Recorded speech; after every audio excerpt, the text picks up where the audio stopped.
Well everyone, it's time for us to go ahead and take a look at the Samsung Galaxy S7 Edge and see how this phone holds up in 2023. Now, I will definitely tell you there are some better phones in the market that you should go and pick up and consider over this thing, but when this phone first came out in 2016, it was actually kind of a surprising phone. Like, I genuinely thought it wasn't that bad of a phone, and it was actually obviously clearly a really good phone when it first came out. So if you want to pick up some phones I would actually recommend this year, links will be down in the description. You can get them from there and you can help support the channel at the same time. Now, starting off with the outside of the Samsung Galaxy S7 Edge, this phone on the front has a 5.5-inch Super AMOLED display. Now, I've said this before and I'll say it again, Samsung probably makes some of the best panels out there, and this was no exception. This was a very good phone, and even when I look at it, in this day and age, I'm always surprised how good of a job, Samsung did with this panel. Now, it was a edged panel, which was, I think, coming from the Note Edge a little bit too. We also had the S6 Edge that came out right before this, and these phones kind of revolutionized exactly, in my opinion, what Samsung was going to end up doing in the future, because since then, every single phone has had some sort of edge panel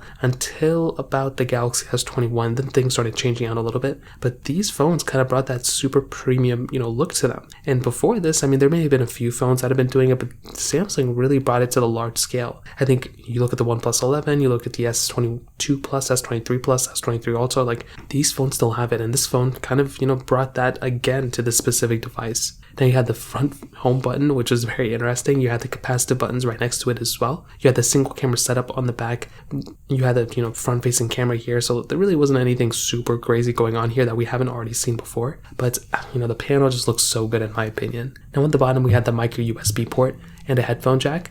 So these phones were actually the last ones to bring that, because since then we've had USB-C on basically all of our iPhones, which is always so good, because since then we've had USB-C on all of our Samsungs, so that was a really nice thing Samsung switched here. We also had a micro SD card slot on this phone as well, which is another huge thing to have. Like I said, in my opinion, having that type of capability was amazing, and we basically had it on this phone, which was so cool. Now beyond that, on the back we had our glass back. So this was great. It pretty much was there since the S6, so there really wasn't anything different there. We had a single camera setup on the back as well, which was nice. We had IP certification, we had wireless charging, we had a really good phone, and because it was kind of succeeding the Samsung Galaxy S6 Edge, a lot of people were not happy with the S6 Edge. Like, a lot of people did not like that phone, and rightfully so, kind of here and there. The battery life and everything was a little weird, but the fact that this phone ended up bringing so many things back, like the micro SD card slot and the bigger battery size, those things were really cool, and I was really happy Samsung ended up doing that here. So in my opinion, what I'll definitely tell you is the Samsung Galaxy S7 Edge on the outside still holds up very well.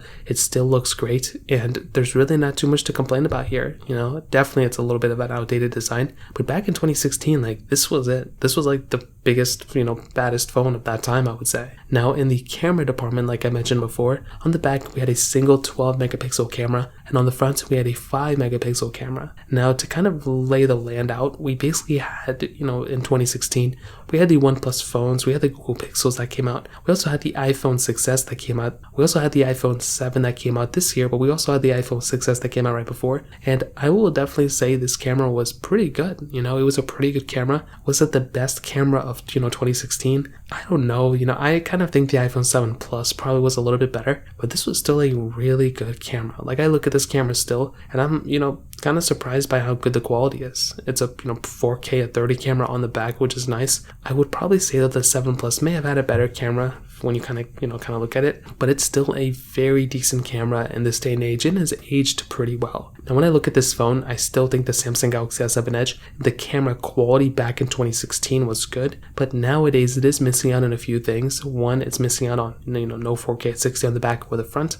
It's also missing out on a single multiple cameras, so it only has a single lens on the back, which is kind of annoying for some people out there too. And that's pretty much it. You throw multiple cameras on here in 4K at 60, I think we're pretty much good to go. But definitely it's an outdated camera, just like how I would say the iPhone 7 is kind of an outdated camera too. So in terms of that kind of covers it up there. Now in terms of the software and the longevity portion, this specific phone has that Samsung Experience software on there. So, or not even Samsung Experience, it's installed on TouchWiz apparently. or maybe it was Samsung Experience, it really wasn't that great of an experience. Basically, it was still very, bogged down with, just the applications and stuff within it. It really wasn't that great of a thing that Samsung did here. I feel like they could have done a way better job had they put One UI on this device, which could have easily supported it, in my opinion. But, it is what it is. There's not much we can change now. But when I look at the Galaxy S7 Edge, the software that it had, it really wasn't that bad. I've heard a lot of stories about Samsung and Samsung Experience overall, and, definitely wasn't the best version of software that this thing could have ended off with. And this was probably the last phone where the sentiment of like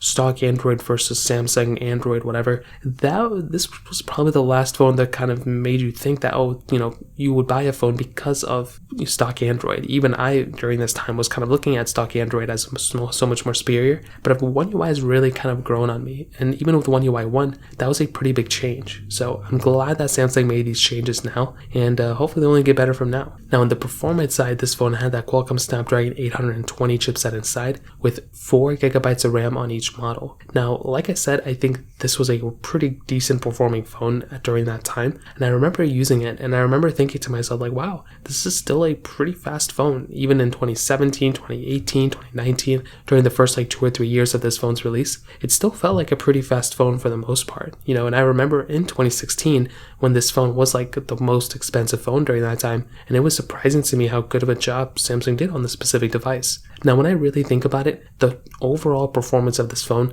it definitely isn't perfect nowadays. I think we kind of know that. It's very glitchy. It just gets overheated like crazy. It doesn't even have a gesture-based design, so it's all just clicking a button here and there. So it's really not that smooth and not that great. Also, a lot of applications are not going to be supported on Android 8 anymore, considering we're now getting the betas of Android 14 now. So this version of a phone is pretty outdated. It's very sad, but it's just one of those things that kind of happens with a lot of these older devices. And when I look at this phone, it doesn't look like an outdated phone. If I'm being honest, it looks like a phone that would be outdated as well. It's not like the Galaxy S8, which still looks kind of new. This one, we kind of had to think about it in that perspective. So I definitely would say it's definitely not the smoothest performing phone, but probably back in 2016, it was probably still a fast phone. So that kind of sums it up there.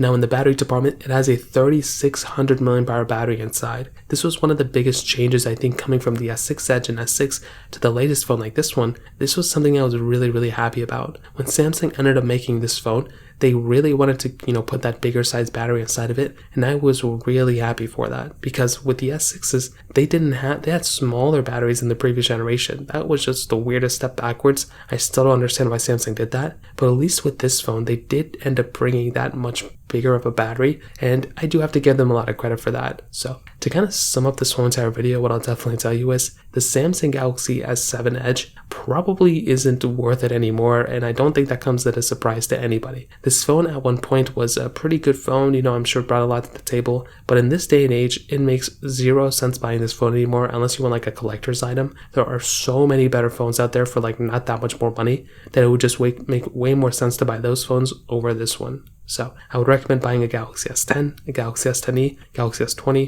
You can probably buy some of the Galaxy A series that came out the last 2 years and you should be okay. But you should not be buying this phone at all, in my opinion. So in terms of that kind of covers it out there. If you have any other thoughts or questions, let me know in the comment section below. Hit the like button, that would mean so much, but definitely hit that subscribe button. More importantly than everything else, I love every single one of you guys. Hopefully I'll catch you guys in the next video. Peace out till then.